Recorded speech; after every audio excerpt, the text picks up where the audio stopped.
इतिहास की 10 सबसे विवादास्पद खोजें। हेलो दोस्तन, welcome back to our channel. आज हम बात करेंगे हिस्ट्री की कुछ ऐसी डिस्कवरीज के बारे में जो न सिर्फ दुनिया को हिला के रख गई, बल्कि उन्होंने लोगों को सोचने पे भी मजबूर कर दिया। ये डिस्कवरीज इतनी कंट्रोवर्शियल थी कि उन्होंने समझ को शेके कर दिया, पुरानी सोच को चैलेंज किया और आज भी कई सवालों को जन्म देती है। इमेजिन करो, एक ऐसी डिस्कवरी जो साबित करती है कि हम सब मंकीज से इवॉल्व हुए हैं, या फिर एक ऐसी चीज जिससे हम किसी भी इंसान की कॉपी बना सकते हैं। दोस्तों, यह सिर्फ साइंस फिक्शन नहीं है, यह है हिस्ट्री की रियलिटी। तो आज हम देखेंगे उन 10 डिस्कवरीज को जो अभी तक सभी के लिए एक बड़ी डिबेट है, उनके पीछे की कंट्रोवर्सीज को समझेंगे और ये जानेंगे कि कैसे इन डिस्कवरीज ने हमारी दुनिया को हमेशा के लिए बदल दिया। तो चलिए शुरू करते हैं। पहली डिस्कवरी जो हम डिस्कस करने जा रहे हैं वो है डार्विन की थ्योरी ऑफ एवोल्यूशन। डार्विन ने कहा था कि हम लोग मंकी से इवॉल्व हुए हैं, मतलब हम सब एक ही एवोल्यूशनरी ट्री का हिस्सा हैं, एक कॉमन एंसेस्टर से आए हैं। अब ये बात सुनने में थोड़ी अजीब लग सकती है, लेकिन डार्विन ने इसके पीछे बहुत सारे प्रूफ्स दिए। उन्होंने फॉसिल्स का स्टडी किया, डिफरेंट स्पीसीज की सिमिलैरिटीज देखी और एक थ्योरी डेवलप की जो साइंटिफिक कम्युनिटी में एक रेवोल्यूशन ले आई। लेकिन ये डिस्कवरी इतनी आसान नहीं थी। रिलीजियस कम्युनिटीज ने इसका पूरा विरोध किया। बाइबल में तो साफ लिखा है कि भगवान ने इंसान को बनाया है, तो फिर हम मंकीज से कैसे आ सकते हैं? और ये डिबेट आज भी जारी है। दोस्तों, क्या आपने कभी सोचा है कि अगर सूरज के इर्द गिर्द न घूमकर धरती सूरज के इर्द गिर्द घूमती है? यह बात आज तो ह्यूमन कॉमन सेंस लगती है, लेकिन 16वीं सदी में ये एक रेवोल्यूशनरी आइडिया था जिसको इंट्रोड्यूस किया था गैलीलियो गैलीलेई ने। गैलीलियो ने अपने टेलीस्कोप से ऑब्जर्वेशंस किए और ये कंक्लूड किया कि अर्थ यूनिवर्स के सेंटर में नहीं है, बल्कि वो सूरज के इर्द गिर्द घूमती है। इस कॉन्सेप्ट को कहते हैं हीलियोसेंट्रिक थ्योरी। लेकिन गैलीलियो की ये डिस्कवरी उस टाइम के पुराने रिलीजियस बिलीफ्स के खिलाफ थी। चर्च का मानना था कि अर्थ यूनिवर्स के सेंटर में है और बाकी सब कुछ उसके इर्द गिर्द घूमता है। गैलीलियो की थ्योरी ने चर्च के अथॉरिटी को चैलेंज किया और उन्होंने गैलीलियो पे हेरेसी का आरोप लगाया। दोस्तों, 1945 में एक ऐसी घटना घटी जिसने दुनिया को हमेशा के लिए बदल दिया।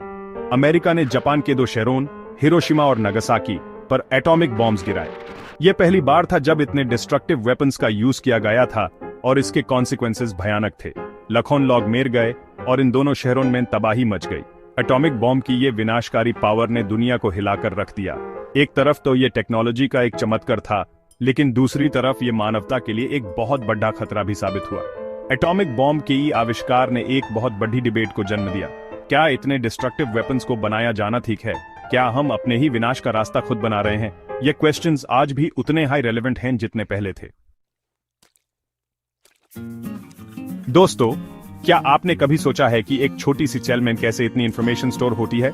हमारे बाल का रंग, आंखों का साइज, ये सब कुछ कैसे डिसाइड होता है? इसका आंसर है डीएनए, यानी डीऑक्सीरिबोन्यूक्लिक एसिड। 1953 में 2 साइंटिस्ट्स जेम्स वॉटसन और फ्रांसिस क्रिक ने डीएनए का स्ट्रक्चर डिस्कवर किया। उन्होंने बताया कि डीएनए एक डबल हेलिक्स स्ट्रक्चर होता है, जैसे एक सीधी जिसमें रंग्स होते हैं। यह डिस्कवरी बायोलॉजी के लिए एक बहुत बड़ी अचीवमेंट थी। लेकिन डीएनए की डिस्कवरी के पीछे एक कंट्रोवर्सी भी छुपी हुई थी। वॉटसन और क्रिक ने अपनी रिसर्च के लिए एक फीमेल साइंटिस्ट रोजलिंड फ्रैंकलिन के काम का इस्तेमाल किया था। फ्रैंकलिन ने डीएनए की एक्सरे इमेजेस ली थी, जो वॉटसन और क्रिक के लिए बहुत इंपॉर्टेंट थी। लेकिन फ्रैंकलिन को उनकी कंट्रीब्यूशन के लिए दुए क्रेडिट नहीं मिला। वॉटसन और क्रिक ने नोबेल प्राइज जीता, लेकिन फ्रैंकलिन को इग्नोर कर दिया गया। दोस्तों, इमेजिन करो कि आपको एक ऐसी जगह एंशिएंट स्क्रोल्स का खजाना मिले जो 2000 साल पुराना है। यह कोई फिल्म की कहानी नहीं है, बल्कि हकीकत है। 1947 में डेड सी के पास कुछ चरवाहों को ऐसे ही कुछ स्क्रोल्स मिले जिन्होंने धार्मिक दुनिया में तहलका मचा दिया। इन स्क्रोल्स को डेड सी स्क्रोल्स कहा जाता है और ये हिब्रू बाइबल के सबसे पुराने मैन्युस्क्रिप्ट्स हैं। इनमें ऐसी बहुत सी बातें लिखी हैं जो हमें पहले नहीं पता थी, और ये ज्यूइश और क्रिश्चियन धर्म को समझने के लिए बहुत इंपॉर्टेंट हैं। लेकिन डेड सी स्क्रोल्स ने कुछ नए विवादों को भी जन्म दिया है। कुछ लोगों का कहना है कि ये स्क्रोल्स उनके धार्मिक विश्वासों को चुनौती देते हैं। कुछ बातें ऐसी हैं जो ट्रेडिशनल इंटरप्रिटेशन से मिलती नहीं हैं, और ये कुछ लोगों को पसंद नहीं आया। डेड सी स्क्रोल्स की ऑथेंटिसिटी को लेकर भी सवाल उठाए गए हैं।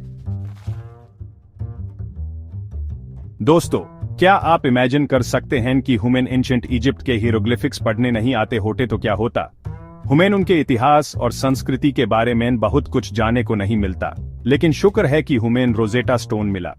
रोजेटा स्टोन एक ऐसा पठार है जिस पर एक ही टेक्स्ट 3 अलग अलग भाषाओं में लिखा हुआ है, एंशिएंट इजिप्शियन हायरोग्लिफिक्स, डिमोटिक स्क्रिप्ट जो कि एंशिएंट इजिप्शियन की ही एक लिपि है, और एंशिएंट ग्रीक। यह पठार 1799 में मिला था और इसने हुमेन हीरोग्लिफिक्स को डिसिफर करने की चाबी दी।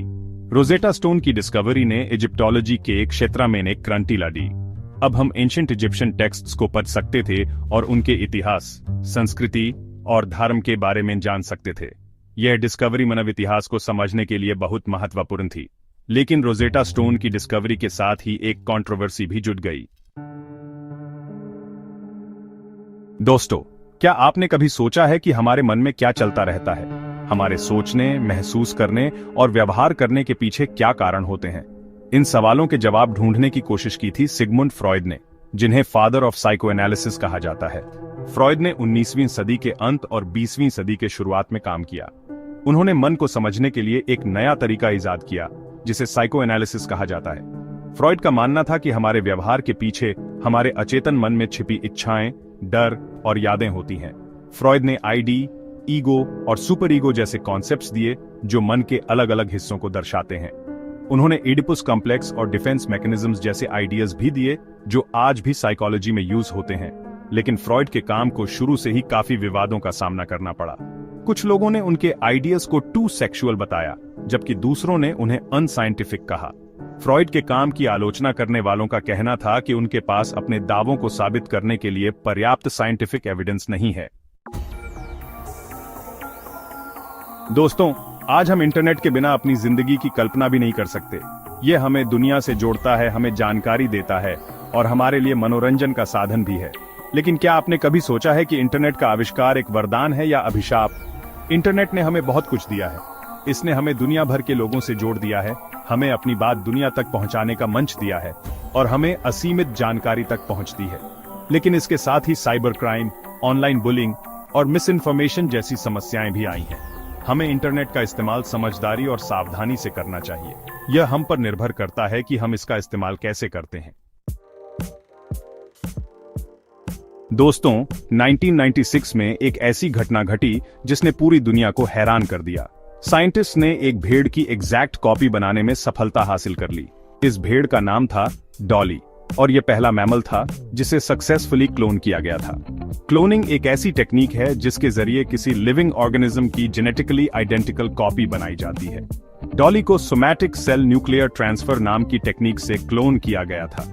इस टेक्निक में एक अडल्ट सेल के न्यूक्लियस को एक एग सेल में ट्रांसफर किया जाता है जिसका अपना न्यूक्लियस निकाल दिया गया होता है। डॉली की क्लोनिंग ने साइंस की दुनिया में एक क्रांति ला दी। इससे यह साबित हो गया कि एडल्ट सेल्स को रीप्रोग्राम्ड किया जा सकता है और उनसे पूरा ऑर्गेनिज्म बनाया जा सकता है।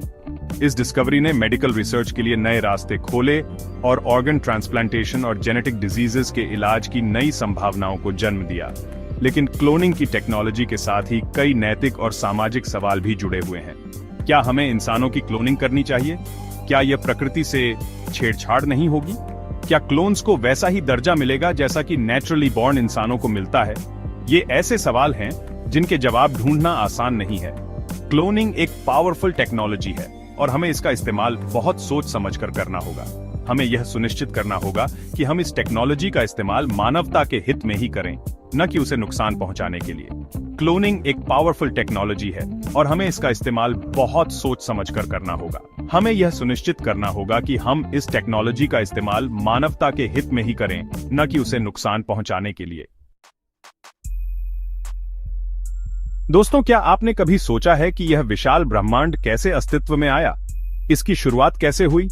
इन सवालों ने इंसानों को हमेशा से परेशान किया है और इनका जवाब ढूंढने के लिए वैज्ञानिकों ने कई सिद्धांत दिए हैं। इनमें से सबसे प्रमुख सिद्धांत है big bang theory. Big bang theory के मुताबिक हमारा ब्रह्मांड लगभग 13.8 अरब साल पहले एक अत्यंत गर्म, घना और अस्थिर बिंदु से अस्तित्व में आया था। इस बिंदु में अकल्पनीय ऊर्जा समाहित थी और एक जबरदस्त विस्फोट हुआ जिसे बिग बैंग कहा जाता है। इस विस्फोट के बाद ब्रह्मांड का तेजी से विस्तार होना शुरू हुआ और यह विस्तार आज भी जारी है। बिग बैंग थ्योरी को कई वैज्ञानिक प्रमाणों का समर्थन प्राप्त है, जैसे कि cosmic microwave background radiation, red shift of distant galaxies और अबंडेंस ऑफ लाइट एलिमेंट्स। यह सिद्धांत हमें यह समझने में मदद करता है कि हमारा ब्रह्मांड कैसे अस्तित्व में आया और यह कैसे विकसित हुआ। लेकिन बिग बैंग थ्योरी के बावजूद ब्रह्मांड की उत्पत्ति से जुड़े कई रहस्य अभी भी बने हुए हैं, जैसे कि बिग बैंग से पहले क्या था, वो अत्यंत गर्म, घना और अस्थिर बिंदु कहां से आया। इन सवालों के जवाब ढूंढना आज भी एक बड़ी चुनौती है। बिग बैंग थ्योरी हमें यह याद दिलाती है कि हम कितने छोटे हैं और यह ब्रह्मांड कितना विशाल है। यह हमें अपनी सीमाओं का एहसास कराती है और हमें ब्रह्मांड के रहस्यों को समझने के लिए प्रेरित करती रहती है। तो दोस्तों, ये थीं इतिहास की 10 सबसे विवादास्पद खोजें। तो दोस्तों, ये थे वो 10 डिस्कवरीज जो हिस्ट्री के टर्न ऑफ इवेंट्स को डिफाइन करती हैं। हर डिस्कवरी ने अपनी जगह एक बड़ा शॉक दिया और आज भी उनके बारे में डिबेट्स हो रही है। कुछ ने हमें जीवन के रहस्यों से परिचित कराया, तो कुछ ने हमें नैतिकता और जिम्मेदारी के बारे में सोचने पर मजबूर किया। इन डिस्कवरीज ने हमें यह दिखाया है कि ज्ञान और जिज्ञासा हमें कितनी दूर ले जा सकती है, लेकिन साथ ही यह भी याद दिलाया है कि हमें अपनी सीमाओं को भी ध्यान में रखना होगा। साइंस और टेक्नोलॉजी का इस्तेमाल समझदारी और जिम्मेदारी से करना हमारी जिम्मेदारी है। अगर आपको यह वीडियो अच्छा लगा हो तो लाइक करें और अपने दोस्तों के साथ शेयर करें। और हाँ, अगर आप नए हैं तो चैनल को सब्सक्राइब करना ना भूलें। मिलते हैं नेक्स्ट वीडियो में, तब तक के लिए टेक केयर और स्टे क्यूरियस।